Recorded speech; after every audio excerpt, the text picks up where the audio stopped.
Kebaikan yang bermanfaat untuk si mayat itu tafrijul kurab, meringankan kesusahan orang lain, meringankan kesusahan orang lain.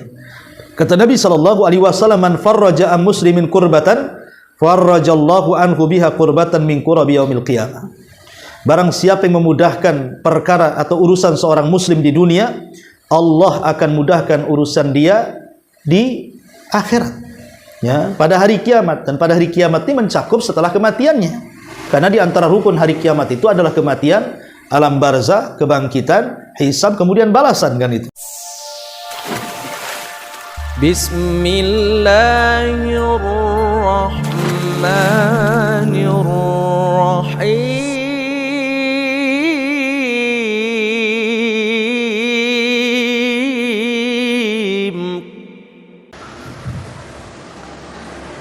Baik, kita mulai. Bismillahirrahmanirrahim. Assalamualaikum warahmatullahi wabarakatuh. Alhamdulillah wassalatu wassalamu ala Rasulillah wa ala alihi wa sahbihi wa mawalah wa la hawla wa la quwata illa billahi wa ba'du.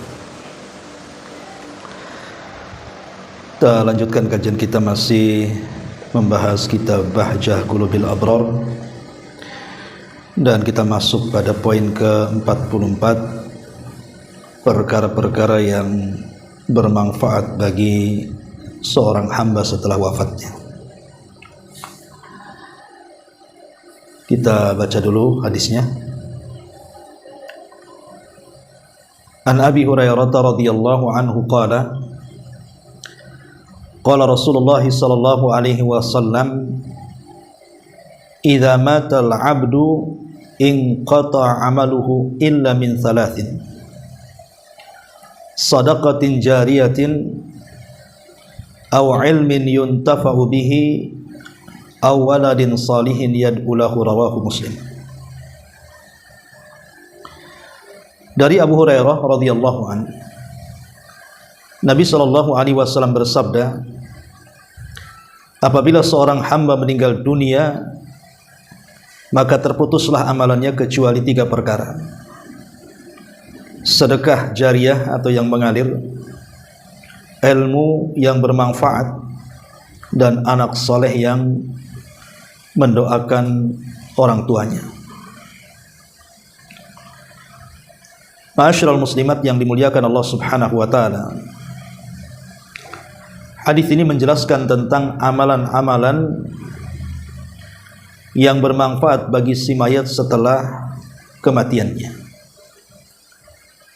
Dan di sini disebut ada 3 perkara yang nanti kita jelaskan.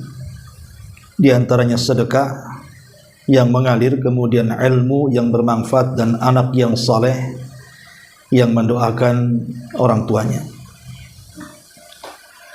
Ma'asyiral muslimat yang dimuliakan Allah Subhanahu wa taala, kita tahu bahwa seorang muslim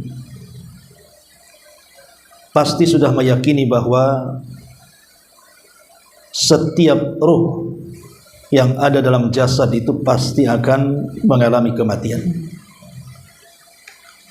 Dan ini perkara yang maklum, karena kita saksikan setiap hari ada saja orang yang mati dan meninggal dunia. Dan apabila orang sudah meninggal dunia, tentunya tidak mungkin dikembalikan ke dunia, karena ada barzah penghalang antara alam kubur dengan alam dunia, sehingga kesempatan untuk beramal itu sudah terputus. Tidak mungkin seseorang yang sudah meninggal itu hidup kembali. Ya, hidup, tetapi bukan di alam dunia, tapi di alam barzah. Maka karena tidak ada kesempatan untuk melakukan amal saleh, karena sudah dijemput dengan kematiannya, maka tentunya yang bisa dia lakukan hanyalah pahala-pahala yang pernah dia lakukan di dunia yang mengalir ke dalam kuburannya. Dari sini maka penting kita ini mempersiapkan segala sesuatu sebelum kematian kita. Makanya Ali radhiyallahu anhu pernah ditanya tentang makna takwa, salah satunya adalah al-isti'dad liyaumir rahim. Persiapan setelah kematian. Dan itu orang yang cerdas. Karena Nabi SAW mengatakan al-kaisu man dana nafsahu wa amila lima ba'dal maut. Jadi orang yang cerdas itu adalah orang yang senantiasa introspeksi, di mana hari ini harus lebih baik dibandingkan kemarin, dan besok harus lebih baik dibandingkan hari ini. Kemudian wa amila lima ba'dal maut, beramal untuk bekal setelah kematiannya. Lah hadis ini menjelaskan kepada kita apa saja yang bermanfaat untuk kita setelah kematian kita. Karena jangan sampai kematian kita ini menjadi penyesalan. Sebagaimana Allah Subhanahu wa taala menggambarkan bagaimana penyesalan penduduk kubur itu, mereka ingin dikembalikan ke dunia. Dan mereka mengatakan laula akhartani ila ajalin qarib fa asaddaqa wa akum minas salihin.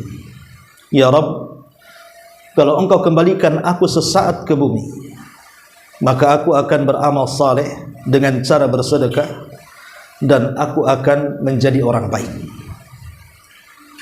Tetapi ucapan ini percuma saja, karena penyesalan seperti ini tidak ada gunanya.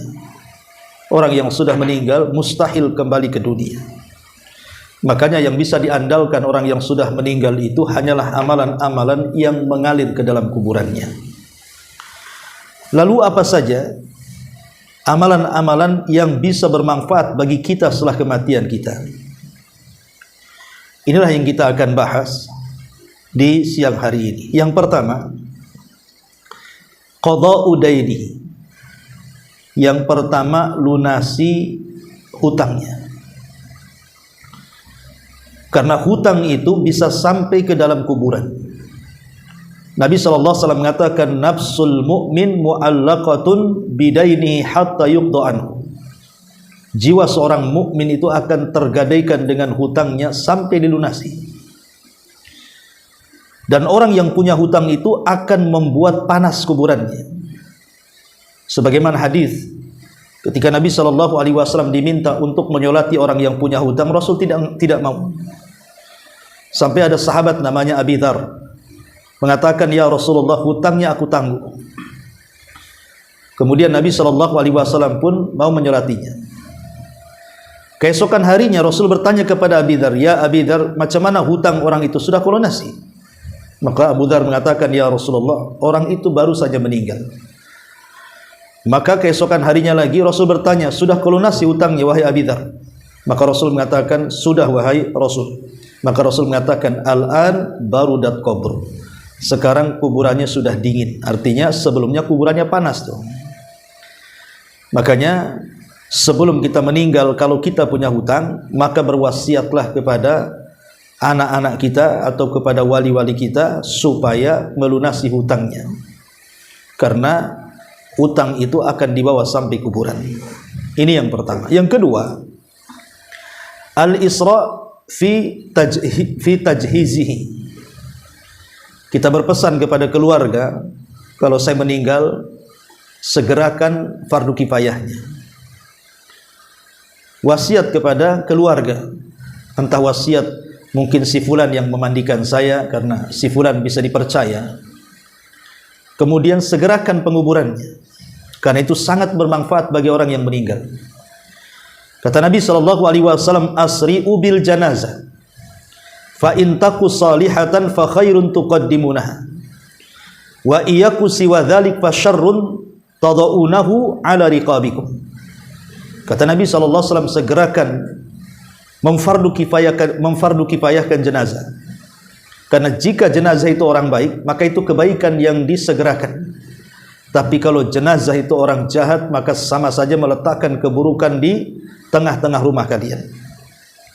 Maka menyegerakan jenazah itu sangat bermanfaat untuk si mayat setelah kematiannya.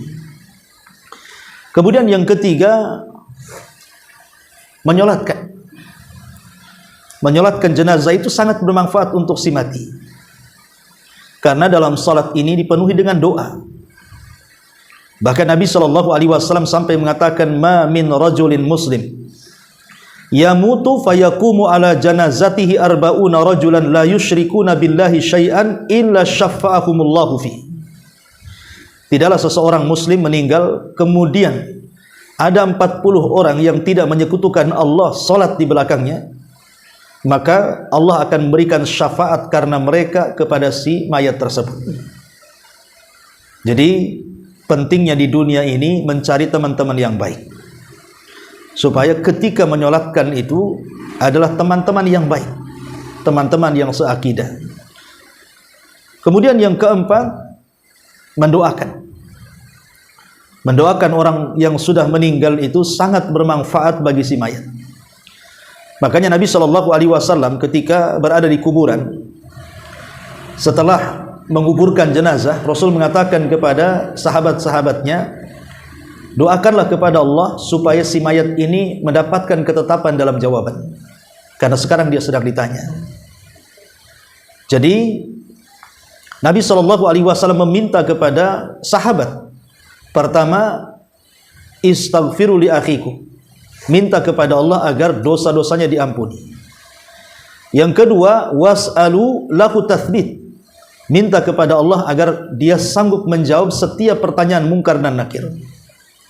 Karena istighfar kita untuk yang sudah meninggal dan doa kita untuk kemantapan jawaban itu sangat dibutuhkan oleh orang yang sudah meninggal. Makanya kenapa Nabi SAW apabila masuk ke dalam kuburan, beliau senantiasa mengucapkan salam, dan itu bentuk doa. Assalamualaikum dara qaumin mu'minin wa atakum ma tu'adun wa inna insyaallah bikumul lahikun. Keselamatan bagi kalian wahai penghuni kuburan dari kalangan kaum mukminin, dan telah datang apa yang dijanjikan kepada kalian, dan kami pun akan menyusul kalian. Ya, Rasul mendoakan keselamatan karena memang doa itu sangat bermanfaat bagi orang yang meninggal. Ma'asyiral muslimat yang dimuliakan Allah Subhanahu wa taala. Kemudian juga yang nomor 5, al-wafa'u bin nadri, melaksanakan nazarnya. Jadi kalau seandainya si mayat ini sebelum meninggalnya dia pernah bernazar, tetapi maksud nazar di sini nazar kebaikan. Umpamanya bernazar ingin melaksanakan haji dan umrah, atau bernazar ingin berpuasa, atau bernazar ingin memberi makan fuqara wal masakin. Maka nazar ini sangat bermanfaat bagi orang yang sudah meninggal. Di zaman Nabi SAW, dari Ibnu Abbas radhiyallahu anhu, ada seorang wanita datang kepada Rasulullah, kemudian mengatakan, ya Rasulullah, inna ummi nadarat an tahujja famatat qabla an tahujja afa ahujju anha. Rasul, ibuku sewaktu belum meninggal dia pernah bernazar ingin haji, tapi sebelum haji dia meninggal. Apakah kalau aku menghajikan ibuku, aku bisa mentransfer pahala kepada ibu karena nazarnya? Maka Rasul mengatakan, na'am hujji anha, kalau begitu hajilah untuk ibumu yang nazar itu. Ara'aiti law kana ala ummika dainun akunta qadiyatahu? Qalat na'am. Qala uqdullaha alladhi lahu fa innallaha ahaqqu bil wafa. Kemudian Rasul mengatakan, bagaimana pendapatmu kalau ibumu punya hutang kepada manusia, apakah harus dibayar? Maka orang ini mengatakan ya. Maka begitu juga hutang kepada Allah itu lebih berhak untuk dibayar. Ini yang nomor 5. Yang nomor 6, qadha'u siyami anhu, mengqadha puasa orang yang sudah meninggal. Boleh jadi mungkin orang tua kita ini punya hutang puasa. Karena ada hadis ketika seseorang datang menemui Nabi SAW dan mengatakan, inna ummi matat wa alaiha siyamu syahrin afa aqdihi anha. Rasul, ibuku meninggal dan dia punya hutang puasa 1 bulan, apakah harus mengqadhanya? Kata Rasul, na'am fadainullahi ahaqqu an yuqda. Ya, karena hutang kepada Allah lebih berhak untuk dibalas, dibayar. Ini yang ke-6. Yang ke-7, as-sadaqatu anhu, bersedekah. Karena ada seorang laki-laki datang kepada Nabi sallallahu alaihi wasallam dan mengatakan, "Ya Rasulullah, inna ummu uftutilat nafsuha wa inni adhunnuha law takallamat tasaddaqat." Rasul, ibuku mati mendadak dan saya sangka kalau dia tidak mati mendadak tentu dia akan bicara dan akan menyuruhku bersedekah. Kemudian dia mengatakan, "Fali ajrun an atasaddaqu anha." Rasul, apakah ada dapat pahala? Adakah pahala di dalamnya kalau aku bersedekah untuknya? Maka Rasul mengatakan, "Na'am, ya." Maka dari sini menunjukkan bahwa sedekah itu perkara yang paling bermanfaat bagi si mayat. Bahkan tidak ada khilaf ulama. Jadi ada dua perkara yang tidak dikhilafkan para ulama. Kalau kita ingin mengirim sesuatu kepada orang yang sudah meninggal dan pasti sampainya, pertama doa, yang kedua sedekah. Itu tidak ada khilaf ulama. Adapun yang lainnya diperselisihkan ulama. Seperti yang contohnya tadi haji, puasa dan yang lain itu diperselisihkan para ulama, termasuk bacaan Quran. Tapi kalau doa dan sedekah itu tidak ada khilaf ulama. Jadi kalau kita ingin mentransfer pahala kepada orang yang sudah meninggal, yang sudah jelas-jelas sampainya, pertama berdoa, minta kepada Allah agar diampuni dosanya, ditetapkan jawabannya, dimudahkan hisabnya. Kemudian yang kedua bersedekah. Bersedekah atas nama orang yang sudah meninggal. Bersedekah ke masjid, bersedekah ke pesantren, bersedekah ke panti asuhan, bersedekah kepada fuqara wal masakin. Intinya bersedekah. Bersedekah dengan kebaikan, seperti contohnya yang dilakukan oleh Rabi ibn Khaytham. Rabi ibn Khaytham ini, kita tahu bahwa jarak rumah dia dengan masjid itu cukup jauh. Jadi kalau berjalan dari rumahnya menuju masjid itu pandangannya selalu ke bawah. Kalau ada hal-hal yang bisa membahayakan kaum muslimin, entah beling, entah paku, entah batu, entah cadas, entah apalah pokoknya bisa membahayakan kaum muslimin, maka dia ambil benda-benda itu kemudian dibuang. Sebelum dibuang dia mengatakan, "Ya Allah, kalau saya memungut hal-hal yang membahayakan manusia di jalan ini ada pahalanya, maka aku akan kirim pahala ini kepada kedua orang tuaku yang sudah meninggal." Jadi sedekah ini apapun kebaikannya, maka ini sangat bermanfaat untuk orang yang sudah meninggal. Kemudian yang nomor 8, al-hajj wal umrah. Melakukan haji dan melakukan umrah. Sebagaimana hadis Abdullah bin Abbas radhiyallahu anhuma. Jadi Fudail ini pernah dibonceng Nabi. Tiba-tiba datang seorang wanita dari Khutham. Kemudian hampir-hampir Fudail ini menatap wanita ini karena cantiknya, tetapi kemudian Rasul mengalihkan pandangannya. Kemudian wanita ini mengatakan, "Ya Rasulullah, inna faridatallahi ala ibadihi fil hajj. Adraktu abi syaikhan kabiran, la yathbutu ala rahilati, afa ahujju anhu?" Qala na'am. Wa dzalika fi hajjatil wada. Rasul, sesungguhnya saya ini punya bapak sudah tua, tidak sanggup untuk berangkat haji. Kalau saya hajikan apakah sampai? Untuk orang tua pahalaku, maka kata Rasul, ya. Dan peristiwa ini ada pada haji wada. Artinya kepada orang yang dihaji badalkan saja sampai, apalagi kepada orang tua yang sudah meninggal. Ma'asyiral muslimat yang dimuliakan Allah Subhanahu wa taala, baik kita kembali kepada hadis yang kita bahas ini. Di sini Nabi sallallahu alaihi wasallam mengatakan bahwa idza matal abdu, apabila seorang hamba meninggal dunia, in qata'a amaluhu, maka terputus amalannya. Dengan semata-mata ruh keluar dari jasad, maka semua yang berkaitan amalan di dunia terputus.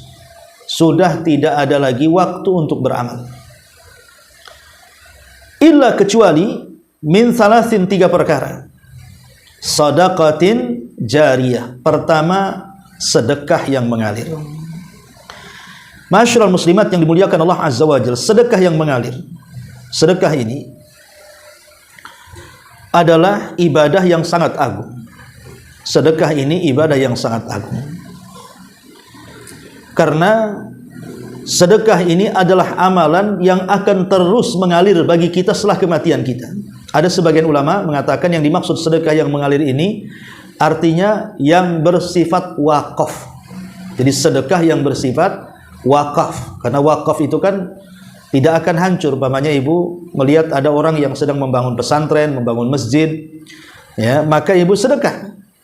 Saya tiangnya, saya jendelanya, saya semennya, saya batunya, saya besinya, dan begitu seterusnya yang bersifat wakaf.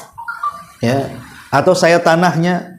Karena wakaf ini dia akan lebih lama manfaat dan penggunaannya sehingga terus mengalir.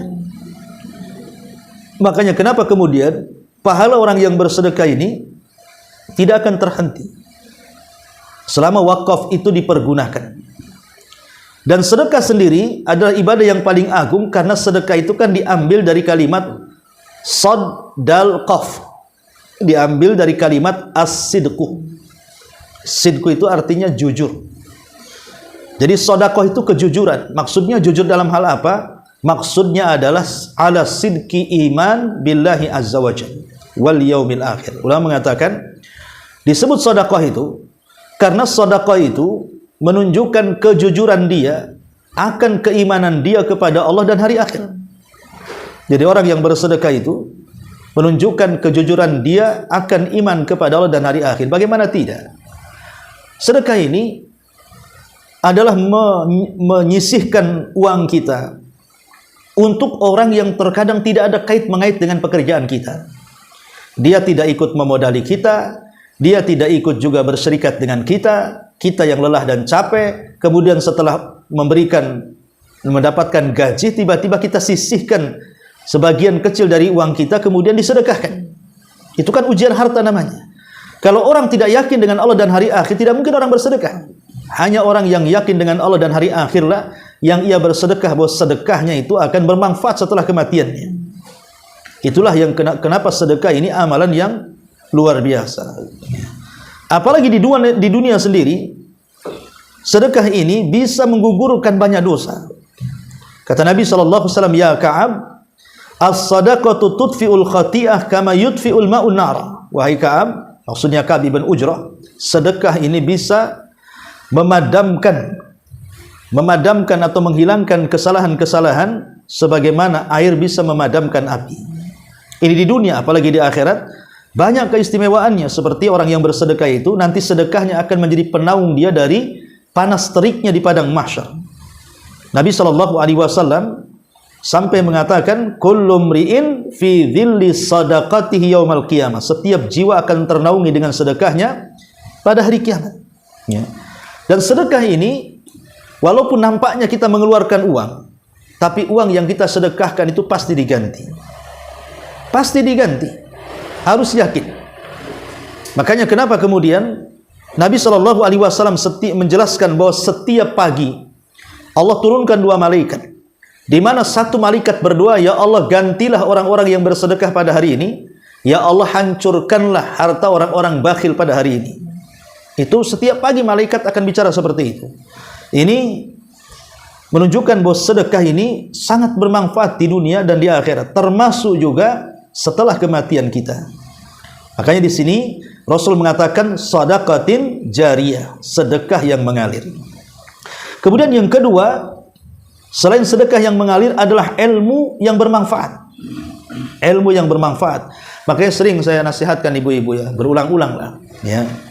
Minimalnya Bu, kalau ibu punya anak atau punya cucu atau punya saudara, anak paman tuh, pokoknya anak-anak kecil lah, coba ibu ajarkan tata cara sholat, dan itu bersumber dari ibu. Umpamanya Fatihahnya ibu yang ajari, kemudian surah-surah pendeknya ibu yang ajari. Jangan diserahkan ke guru PAUD atau guru TK, karena surah Al-Fatihah itu kan akan dibaca terus itu, dan sholat itu akan dilaksanakan terus. Minimalnya anak itu mendapatkan bacaan Al-Fatihah dari ibunya, dari orang tuanya. Dan bacaan itu akan terus dibaca seumur hidupnya sampai kematian dia. Karena namanya sholat kan pasti dilaksanakan setiap hari 5 kali. Belum sunnahnya. Ya. Maka selama anak itu membaca surah Al-Fatihah, dan surah Al-Fatihah itu ibu yang ajarkan, maka selama itu akan mengalir terus kepada ibu. Karena ibu sudah mengajarkan ilmu yang bermanfaat untuk orang banyak. Ini contohnya. Makanya di sini Nabi SAW mengatakan aw ilmin yuntafa'u bihi, ataupun ilmu yang bermanfaat bagi si mayat ini. Kemudian yang terakhir awwaladin salihin yad'ulahu, ataupun anak yang saleh. Kenapa anak yang saleh ini bermanfaat? Karena Rasul mengatakan inna auladakum min kasbikum, sesungguhnya anak-anak kalian itu hasil usaha kalian. Kalau tidak ada orang tua, tidak ada anak. Yang menyebabkan adanya anak itu orang tua. Makanya semua usaha anak itu kalau yang baik pasti akan sampai kepada orang tuanya, walaupun orang tuanya tidak menyuruhnya. Umpamanya anak ini menjadi anak yang salehah, anak yang soleh yang salehah, salatnya rajin, baca Qur'annya rajin, zikirnya rajin, maka secara otomatis ibadahnya itu akan diberikan kepada orang tuanya. Karena Rasul mengatakan inna auladakum min kasbikum. Anak-anak kalian itu bagian daripada usaha kalian. Makanya didik anak-anak itu dengan didikan yang baik supaya menjadi anak yang soleh. Karena Nabi Nuh alaihi salatu wassalam diuji oleh Allah subhanahu wa ta'ala, salah satu putranya itu tidak baik, namanya Kan'an. Jadi ketika Nuh alaihi salatu wassalam hendak mengajak anaknya naik ke perahu, dan dia mengatakan, Rabbi inna bni min ahli, wahai Rabb, anakku itu termasuk keluargaku, ya. Wa inna wa'dakal haq, dan janjimu benar. Wa anta ahkamul hakimin, dan engkau zat yang maha pemberi kasih sayang dari seluruh hamba-hamba Allah yang memiliki kasih sayang. Tapi Allah mengatakan, ya Nuh, innahu laisa min ahlik, innahu amalun ghairu salih. Ya Nuh, yang satu ini bukan termasuk keluargamu, karena dia bukan anak soleh. Ya. Artinya bahwa jangan sampai kemudian kita diuji oleh Allah subhanahu wa ta'ala mendapatkan anak-anak seperti anaknya Nuh, yang tidak saleh sehingga tidak diakui dalam keluarga. Tetapi kalau seandainya orang tua sudah mendidik anak itu dari kecil dengan didikan yang baik, dengan akidah yang baik, dengan ibadah yang benar, qadarullah, kemudian anak itu nakal, keluar dari batasan-batasan syariat, maka tidak ada pertanggungjawaban orang tua terhadap dosa yang dilakukan anaknya. Tapi kalau orang tua tidak mendidiknya, dari kecil memang dibiarkan seperti itu, akhirnya jadi sesat, maka orang tua akan kecipratan dosanya. Karena bagaimanapun anak itu titipan Allah, kita harus pandai-pandai menjaganya. Kalau sudah kita pandai-pandai menjaganya, tapi anak itu pula menyimpang, itu sudah takdir Allah subhanahu wa ta'ala. Tapi minimalnya orang tua tidak menjadi beban dosa anak yang dilakukannya. Ini yang harus dipahami. Awaladin salihin yad'ulahu, dan anak yang saleh yang mendoakan. Ma'asyiral muslimat yang dimuliakan Allah subhanahu wa ta'ala, sebenarnya secara umum, ya, amal kebaikan apapun yang dilakukan tidak harus terbatas dengan 3 perkara ini, Bu, ya. Tapi amal apapun yang bersifat kebaikan itu pasti akan bermanfaat bagi si mayat setelah kematiannya. Amal apapun, ya. Contohnya umpamanya ibu menghadiahkan atau mewakafkan mushaf. Jadi kalau seandainya ibu ditakdirkan umroh gitu kan, kemudian beli mushaf, kan biasanya di sekitar Mekah Madinah di toko-toko mushaf itu, kalau kita beli mushaf yang mushaf Mekah itu kalau tidak salah 35 real, kemudian mushaf Madinah itu sampai 50 real, kan itu dicap wakaf tuh. Nah, kita keluarkan uang 35 real, kita beli mushaf Mekah, kemudian kita masuk Masjidil Haram, taruh saja. Mesti dari sekian orang yang masuk Masjidil Haram itu kan pasti mengambil mushaf untuk membacanya kan. Nah, kalau seandainya terambil mushaf kita kemudian dibaca, maka itu juga bermanfaat bagi kita setelah kematian kita, selama mushaf itu masih terbaca, ya. Kemudian juga contohnya adalah kebaikan yang bermanfaat untuk si mayat itu tafrijul qurab, meringankan kesusahan orang lain. Meringankan kesusahan orang lain. Kata Nabi SAW, man farraja an muslimin kurbatan, farrajallahu anhu biha kurbatan min kurabi yaumil qiyamah.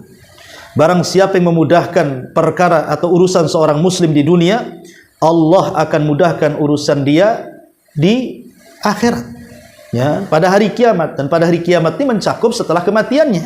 Karena di antara rukun hari kiamat itu adalah kematian, alam barzah, kebangkitan, hisab, kemudian balasan, kan itu. Kemudian juga di antara hal-hal yang bermanfaat untuk kematian adalah hidayatul dhal, memberikan hidayah kepada orang yang sesat.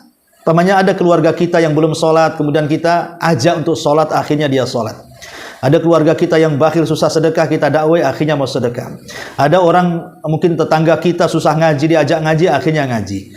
Kemudian mungkin susah dia baca Quran, diajarkan Quran, akhirnya bisa membaca Quran. Ya, maka ini namanya hidayatul dhal. Maka ini sangat bermanfaat untuk kehidupan kita setelah kematian. Kemudian juga di antaranya yang bermanfaat untuk orang yang sudah meninggal adalah ta'bid at-turuq lil muslimin. Ya. Seseorang memberikan jalan, memberikan memberikan jalan yang baik umpamanya di depan kita ada jalan nampak lubang, ya sudahlah kita kubur lubang itu, ya supaya orang yang jalan di situ mudah, gitu ya. Terkadang saya ini heran, ada di depan rumah kita jalan lubang-lubang tapi dibiarkan. Terkadang mencelakakan diri sendiri apalagi orang lain. Yang lebih parah pula kan itu, kadang-kadang dibuatnya polisi tidur. Kalau polisi tidurnya landai sih masih mendingan. Kadang-kadang dibuatnya polisi tidur tuh kayak gundukan gunung, sehingga orang tidak bisa lewat. Terkadang mobil pun kena pula bempernya. Nah ini kan bukannya mempermudah orang jalan namanya, ini mempersulit orang jalan. Lah ini nggak akan bermanfaat tuh kehidupan dia setelah kematiannya. Jadi mempermudah orang lewat. Mempermudah orang lewat artinya menghilangkan gangguan-gangguan di jalan itu termasuk juga bermanfaat untuk kehidupannya. Termasuk membangun masjid, ya, membangun masjid, kemudian mengaliri air, ataupun membuat rumah untuk orang-orang yang musafir gitu ya, rumah singgah bahasa kitanya, maka itu juga sangat bermanfaat untuk kematiannya. Ya. Termasuk juga nasrul ma'lumat, menyebarkan dakwah. Kalau sekarang kan setiap ibu pasti punya handphone, tidak mungkin tidak punya handphone lah, ya. Ibu bisa menyebarkan dakwah lewat handphone dengan copy paste dari tulisan-tulisan ustaz-ustaz sunnah ataupun video-video yang diupload di YouTube kemudian disebar lewat grup-grup WA atau grup-grup Facebook atau yang lainnya. Itu sangat bermanfaat. Apalagi kalau umpamanya di Facebook pertemanannya sampai ribuan, kemudian terbaca ada orang yang dapat hidayah, atau diklik, dibuka YouTube-nya kemudian didengarkan akhirnya dapat hidayah. Itu siapa yang menyebarkan itulah dapat pahala. Dan itu bagian daripada multi level pahala. Makanya sebenarnya amalan-amalan yang bermanfaat untuk orang mati itu banyak sekali, ya. Termasuk juga di dalamnya adalah seseorang berusaha untuk menyenangkan saudaranya. Sururun tudkhiluhu ala qalbil muslim. Menyenangkan hati saudaranya dengan cara mengurangi bebannya, mengurangi kesedihannya, mengurangi kesusahannya, maka itu bagian daripada hal-hal yang bisa bermanfaat setelah kematiannya. Dan banyak lagi, intinya seluruh kebaikan yang kita lakukan di dunia itu pasti ada manfaat untuk setelah kematiannya. Wallahu alam. Tapi secara khusus dalam hadis ini memang Rasul menyebutkan 3 perkara. Pertama, sedekah yang mengalir alias wakaf. Kemudian ilmu yang bermanfaat yang diajarkan kepada orang dan juga diamalkan. Kemudian anak yang soleh yang mendoakan kedua orang tuanya. Wallahu a'lam bishawab. Inilah 3 perkara yang bermanfaat bagi seorang hamba setelah wafatnya. Adapun keterangan muallif pengarang ibu bisa baca sendiri karena saya sudah meringkasnya. Baik, sampai di sini. Sebelum saya tutup, silakan kalau ada yang mau bertanya. Kalau yang membayar utang puasa itu anak kita kan? Yang membayar puasa ya tentu walinya. Walinya siapa? Ya wali daripada orang yang meninggal itu. Ya kalau yang punya anak-anak ya anak-anaknya. Ya, dan wali itu ditartibkan dengan bisa juga wali nikah ataupun wali dalam waris gitu ya. Kalau memang anaknya dia tidak punya anak ya saudaranya.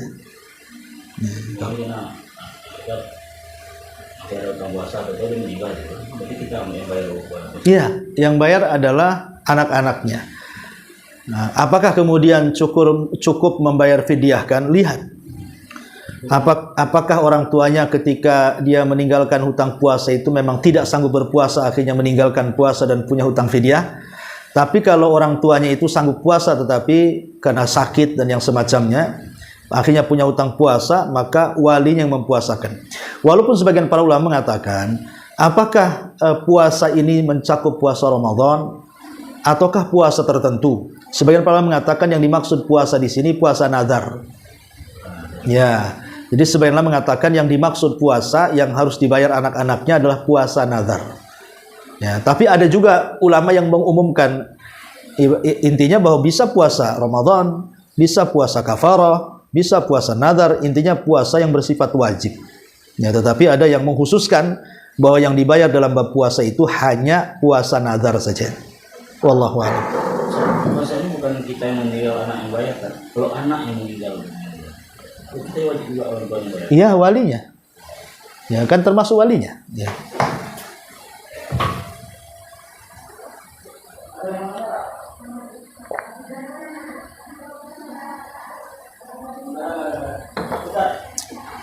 Alhamdulillah.